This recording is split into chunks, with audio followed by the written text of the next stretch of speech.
So how is Christianity used? We talked about the fact that the beasts of the terrible blanket, these strange people that appeared before the Europeans, had introduced all the symbols and what have you that prepared people for Christianity in Africa.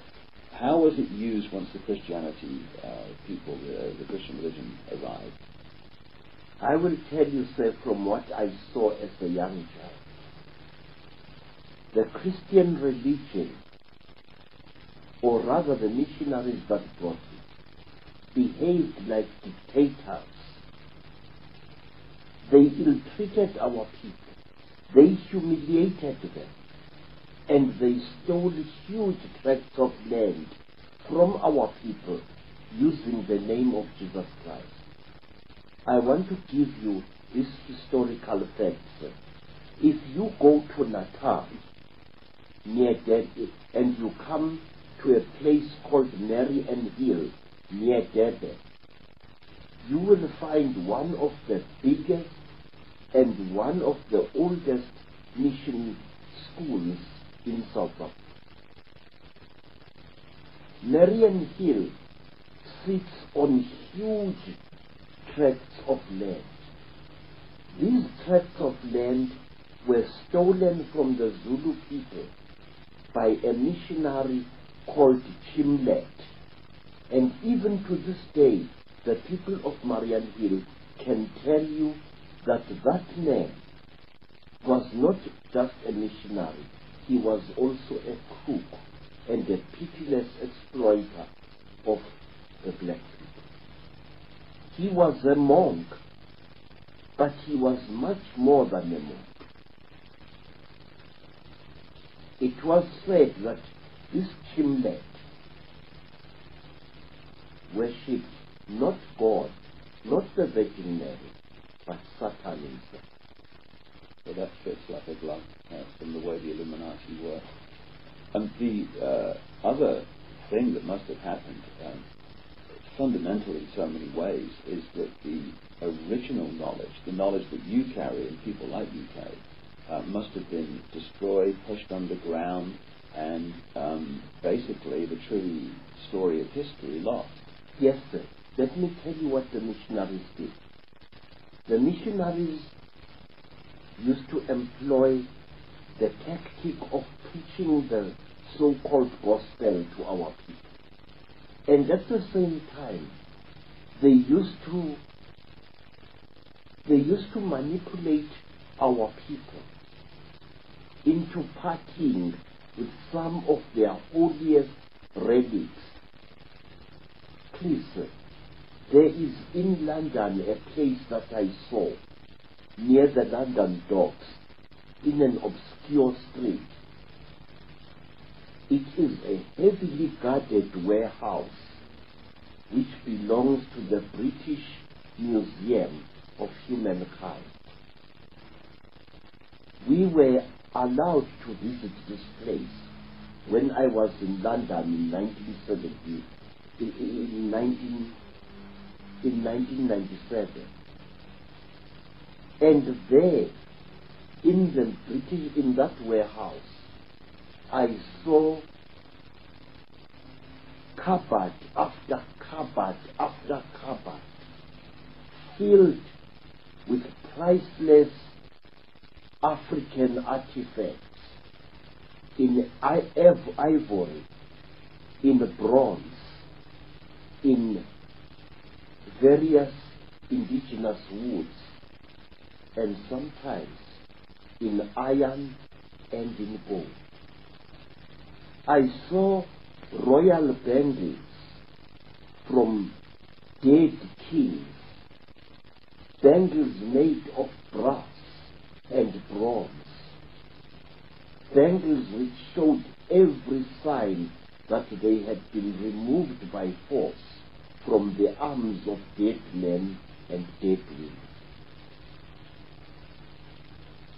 All these things, I was told, had been collected by Theophilus Shepstone and the London Missionary Society and were sent to this museum where no African is allowed to view them. I was lucky because I was accompanied by a white woman whose father, I suspect, was a Freemason.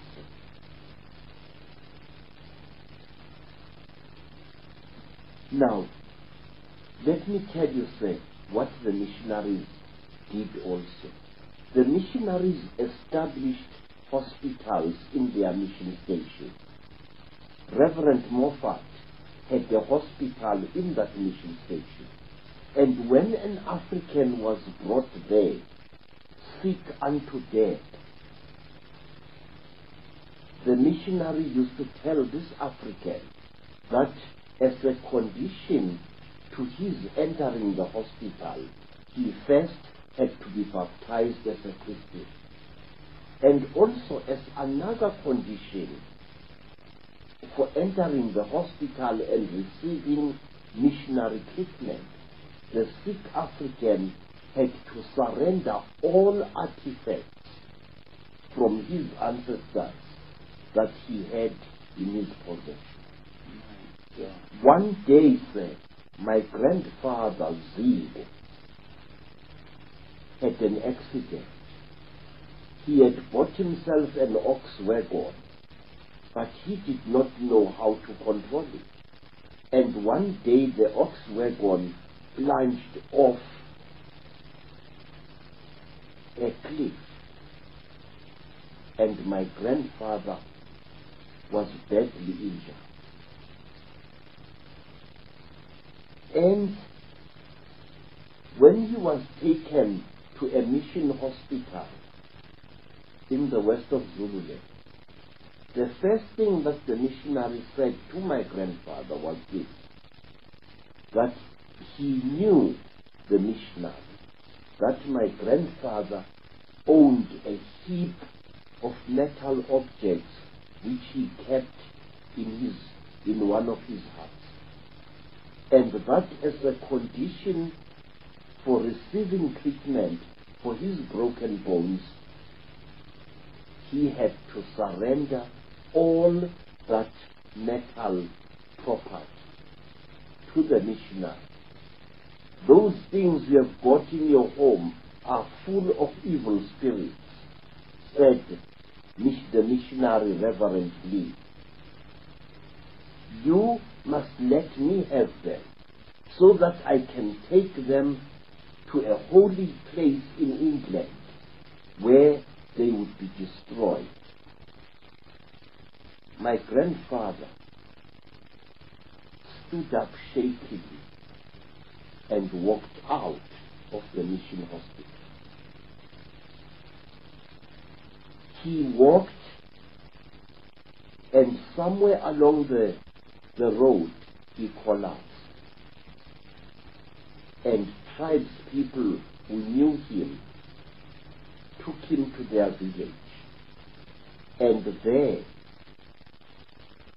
when a passing Afrikaner doctor rode by in his ox wagon, the black people asked this doctor, who was not a missionary, to please take care of my grandfather.